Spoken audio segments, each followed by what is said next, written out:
दोस्तों, आप तमाम लोग जानते हैं कि कुछ ही दिनों के बाद लोकसभा का चुनाव होना है। ऐसे में तमाम दल जो है वो अपने-अपने कैंडिडेट्स को मैदान में उतार रहे हैं और कहीं न कहीं ऐसे में तमाम लोगों की नज़र एआईएमआईएम पार्टी यानी कि असदुद्दीन ओवैसी की पार्टी पर भी है। और अभी-अभी आप तमाम लोगों के लिए खबर जो है वो लेकर के आया हूँ और वो खबर ये है कि एआईएमआईएम पार्टी ने अपने कई सारे उम्मीदवारों का नाम ऐलान कर दिया है और वो भी उत्तर प्रदेश और बिहार दोनों से ही बड़ी खबर सामने आ रही है।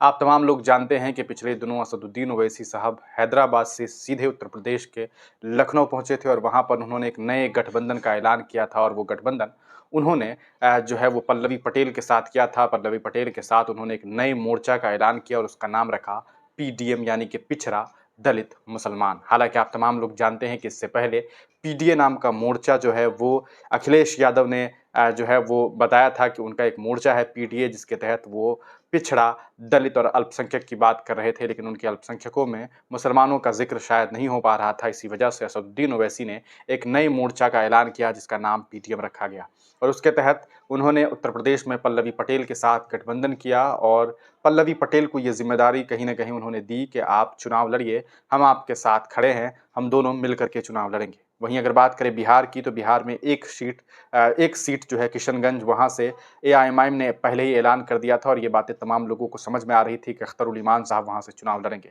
लेकिन दोस्तों, अब ऑफ़िशियल बयान जो है वो सामने आ रहे हैं कि बिहार में इन लोगों ने 3 और सीट पर चुनाव लड़ने का ऐलान कर दिया है। जी हाँ, 3 और सीट पर चुनाव लड़ने का ऐलान कर दिया गया है, जिसमें शिवहर, काराकट और आपको बता दें दरभंगा, ये 3 सीट से इन लोगों ने ऐलान कर दिया है कि चुनाव लड़ेंगे, जिसमें दरभंगा से जो है मोहम्मद कलाम साहब, उन्हें इन लोगों ने टिकट दिया है और साथ ही साथ आपको बता दें कि काराकट से प्रियंका चौधरी को उम्मीदवार बनाया गया है।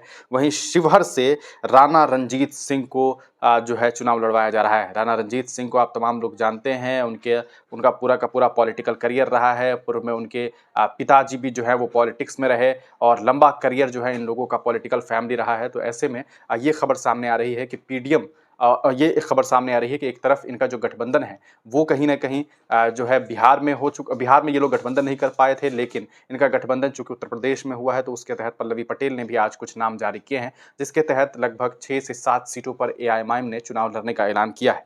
आपको बताएं कि एक तरफ बिहार में इन लोगों ने 3 अतिरिक्त सीट का ऐलान कर दिया है। अररिया सीट से ये लोग चुनाव लड़ने पर मंथन कर रहे हैं और कहीं ऐसा ना हो कि एक बार फिर शहनवाज, एक बार पिछले बार आप लोगों ने देखा था कि सरफराज के भाई हैं शहनवाज, उन्होंने जो है असदुद्दीन ओवैसी की पार्टी से चुनाव लड़ा, लेकिन उस वक्त ये कहा गया कि सरफराज जो है उन्हें टिकट दिया गया था राजद की तरफ से और इस बार राजद ने सरफराज का पत्ता काट दिया है, जिसके बाद वो रो रहे हैं, बिलक रहे हैं। तो कहीं ऐसा ना हो कि सरफराज पर एआईएमआईएम पार्टी दाव खेले। लेकिन अगर ऐसा वो लोग करते हैं, एआईएमआईएम पार्टी ऐसा करती है, तो यकीनन एक बेवकूफ़ाना फैसला होगा, क्योंकि पिछले बार इन लोगों ने जो फैसला लिया था, इसका क्या रिजल्ट रहा था ये आप तमाम लोग जानते हैं कि 5 में से 4 लोग इन्हें छोड़ करके चले गए। अकेले अख्तरुल ईमान जो है वो बिहार में बच गए थे। अब बात करेंगे उत्तर प्रदेश की, तो उत्तर प्रदेश में पीडीएम गठबंधन का ऐलान हुआ था और उसके तहत जो है 7 लोकसभा क्षेत्र पर इन्होंने अपने कैंडिडेट का जो है ऐलान कर दिया है, जिसमें बरेली लोकसभा क्षेत्र, बरेली से इन्होंने श्री सुभाष पटेल को अपना प्रत्याशी बनाया है। उसके बाद बात करें हाथरस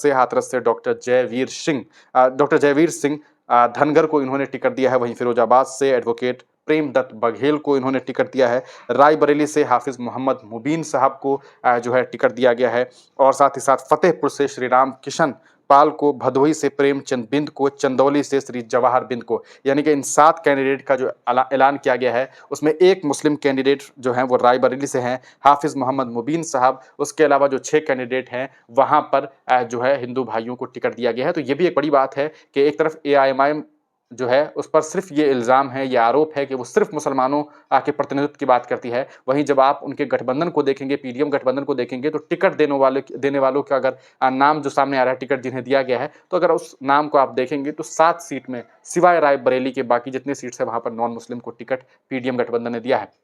वहीं दूसरी तरफ अगर आप बिहार की बात करें, बिहार में किशनगंज पे अख्तरुल इमान हैं, तो वहीं शिवहर से राणा रणजीत सिंह को दे दिया गया है। तो ये तमाम चीज़ें जो है वो सोचने की बात है। उसके बाद एक काराकट से जो है प्रियंका जी को टिकट दिया गया है। वहीं अगर बात करें आप दरभंगा से, तो वहाँ से कलाम साहब को टिकट दिया गया है।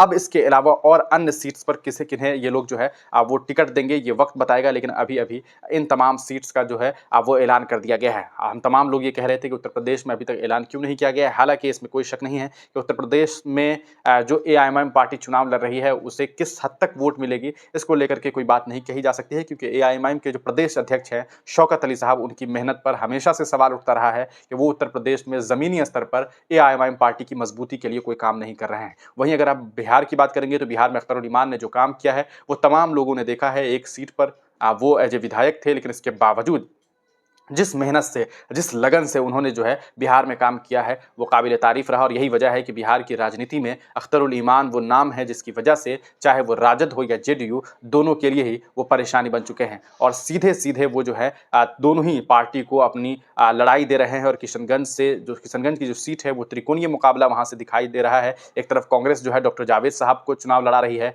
वहीं अगर बात करें राजद की, तो राजद ने मुजाहिद साहब को जो है अगर बात करें जेडीयू की, तो वो मुजाहिद साहब को चुनाव लड़ा रहे हैं। और ऐसे में अख्तरुल ईमान साहब जो हैं वो एआईएमआईएम पार्टी से हैं। पिछली बार उन्हें बहुत ज़बरदस्त वोट मिला था। आप तमाम लोग जानते हैं कि वो तीसरे स्थान पर रहे थे। लेकिन इस बार ये चांसेस हैं कि अख्तरुल ईमान साहब जो है वो एआईएमआईएम पार्टी से एक सीट बिहार से निकाल सकते हैं। हालाँकि और अन्य सीट्स पर जो है ये इनकी जो पार्टी है वो कहीं न कहीं सो कॉल्ड सेकुलर दल के जो लोग हैं उनके लिए परेशानी के सबब बन सकते हैं। आप तमाम लोगों का इस पूरे कैंडिडेट के नाम के बाद, इस पूरे ऐलान के बाद आप तमाम लोगों की क्या कुछ राय है, अपनी राय कमेंट सेक्शन में ज़रूर दीजिएगा। और ये ज़रूर बताइएगा कि क्या आपको लगता है कि एआईएमआईएम पार्टी को बिहार में अब और भी कुछ जो लोकसभा क्षेत्र है वहाँ से चुनाव लड़ने का ऐलान करना चाहिए? और क्या आपको लगता है कि उत्तर प्रदेश से असदुद्दीन ओवैसी जैसे कैंडिडेट को, क्या उत्तर प्रदेश से असदुद्दीन ओवैसी और अकबरुद्दीन ओवैसी, इन दोनों भाइयों में से किसी को भी चुनाव लड़ना चाहिए था? अपना ख़्याल जो है कमेंट सेक्शन में ज़रूर दीजिएगा। तब तक के लिए दीजिए इजाज़त। फिर मिलेंगे किसी नई वीडियो के साथ, किसी नई पेशकश के साथ।